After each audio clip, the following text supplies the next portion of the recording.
My name is Phil Clear. I am the head of senior school here at Dulwich College Yangon.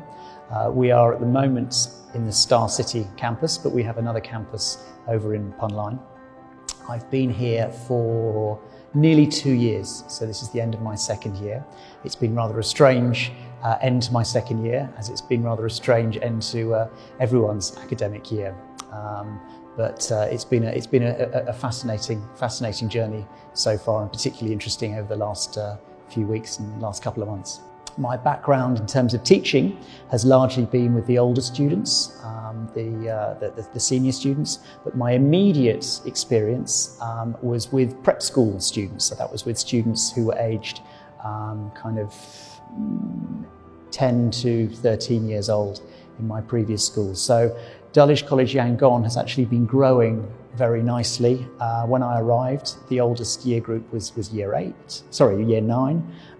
Then this year it's year 10. Next year we'll be growing through to year 11. And then the year after we will be starting our sixth form programme. We'll be doing the IB diploma. That's what we're planning for here the year after next. So I've got a wide range of experiences, and it fits well with what we're doing here at Dulwich Yangon. Itself, as you're probably aware, we're attached to the school in London that's just had its 400th anniversary, and we've got schools all over Asia, largely in China, and the oldest school there is over 15 years old. Well, obviously COVID-19 has affected Dulwich as it's affected every aspect of the world, really. But we were lucky, as I said earlier, we've got other schools. Dulwich has got other schools in China, so it would be fair to say that we saw it coming, and we were lucky because all the hard work that they'd done in those China schools, we were able to leverage and take the ideas and the best practice from the China schools to ensure that we were well prepared. And so we closed on the 17th of March, and we opened our online learning provision pretty rapidly afterwards on the 23rd of March.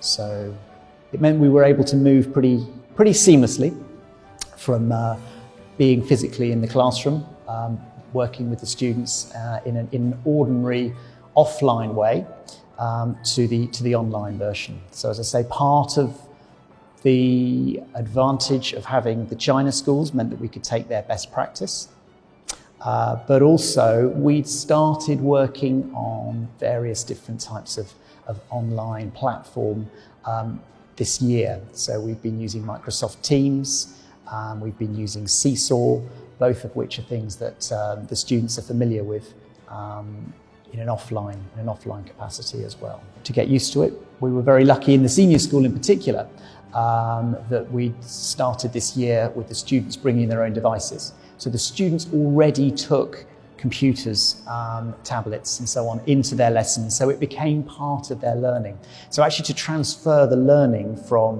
what we were doing in class to transferring their learning to the home situation wasn't too difficult.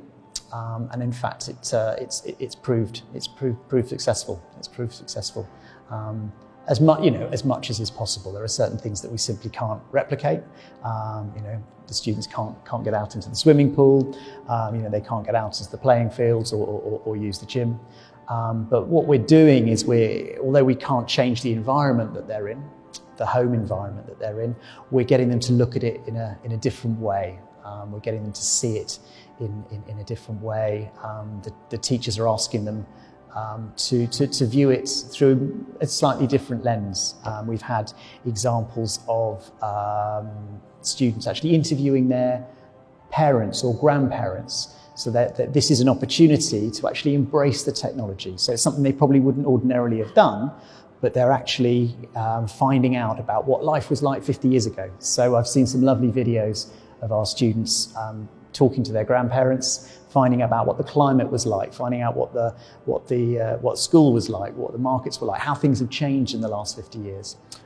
So it's actually making the most of our media, social media, and the ability to interview people is something that we probably wouldn't necessarily have done had we stayed working in the normal physical kind of environment. I think the toughest part really has been retaining a sense of identity and a sense of community.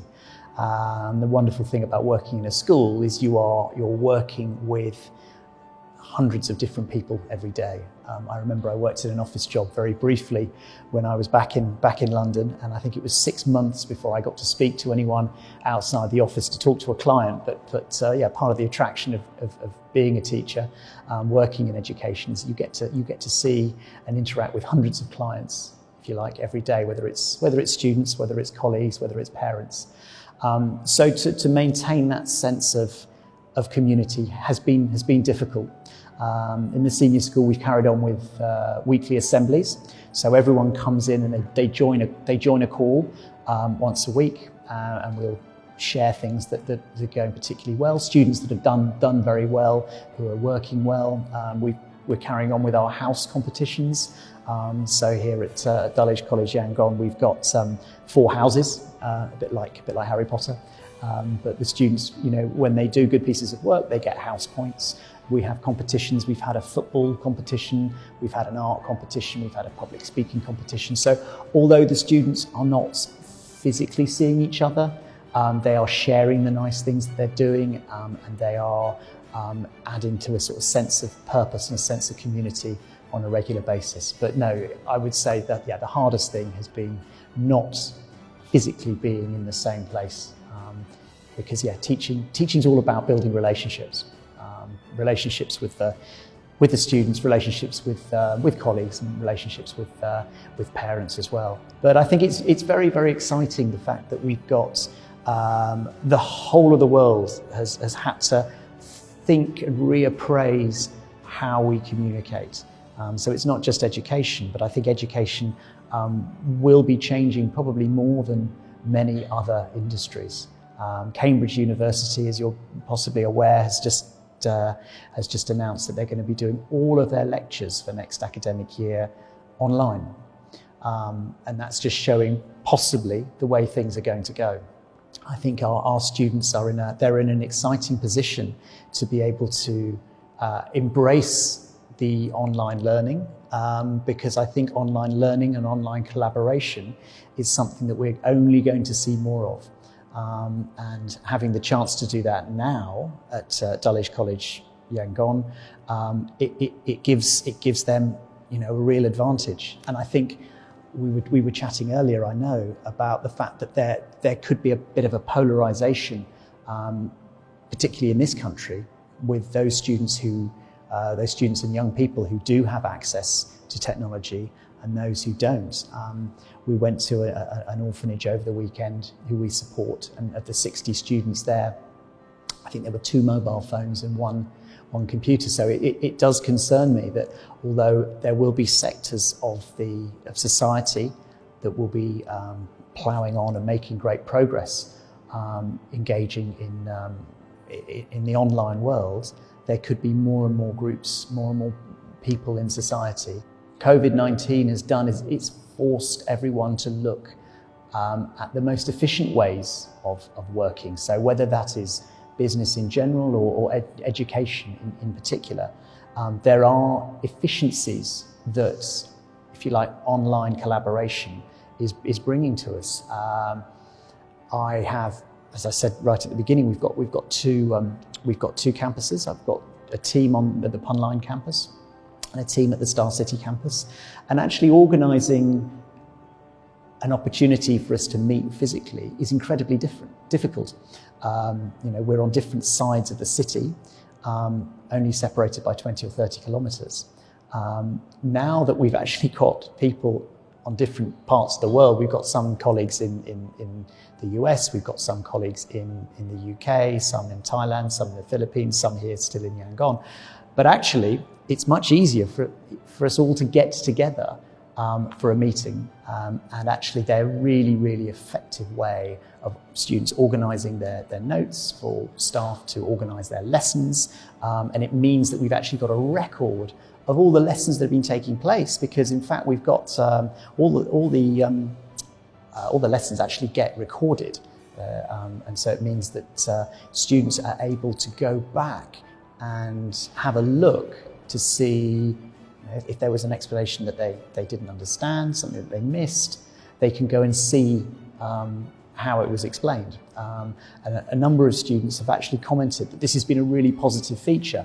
When you're teaching, it's very ephemeral, it passes very quickly. So if you didn't get the explanation first time round, then you've missed it. You can put your hand up and ask again, but you can't go back in an hour or a day or a week and say, I can't remember how to do simultaneous equations. But actually, we've now got a platform set up so that the students can find out how explanations took place. So it's all about taking the best parts of the online learning, holding on to them, and then enjoying, and we will enjoy it, enjoying the physical presence of the students, of the staff and the parents when we can all get back together, and doing all the wonderful things that we do here or we would expect to do here in a normal school environment. I think 6 months ago, people would have probably balked at the idea of primary school students or secondary school students communicating with students on the other side of the world.